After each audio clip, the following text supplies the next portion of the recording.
শুভ সকাল আমার সকল বন্ধুরা। আমি ঘুম থেকে উঠে গেছি, উঠে আমি বড় মাকে প্রণামও করে নিলাম।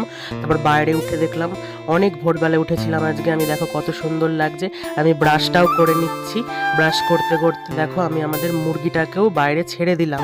তারপরে এই যে আমি সব রেডি হয়ে আমি সাইকেলটা বার করলাম বাজারে যাওয়ার উদ্দেশ্যে। আর এই যে বাজারে যাওয়ার সময় একটি সুন্দর মা কালীকে দেখতে পেলাম, আমি প্রণামও করে নিলাম। এই যে আমি বাজারে যাচ্ছি সাইকেল করে, দেখো এই যে আমি। তারপরে দেখো সমস্ত দোকান পাশারি সব বন্ধ, আমি অনেকটা ভোরবেলাতে গেছিলাম বলে দেখো সব দোকান বন্ধ, একটা দোকানও খোলা নেই। তারপর ফাইনালি আমি চলে এলাম আমাদের দত্তপুকুর স্টেশনে। তারপর এখানে ফাইনালি একটা কাকুর ফলের দোকান খোলা ছিল, ওখান থেকেই আমি 7 রকমের ফল নেব। আর আমি আজকে যে জন্য ফল নিচ্ছি, আমি যাব বড় মার কাছে পুজো দিতে নৈহাটিতে। তা আমি এখান থেকে 7 রকমের ফল নিয়ে টাকাও দিয়ে দিলাম। এবার আমি যাচ্ছি ফুলের দোকানে, তো এখান থেকে আমি ফুল নিয়ে নেবো। দেখো সমস্ত ধরনেরই ফুল আছে।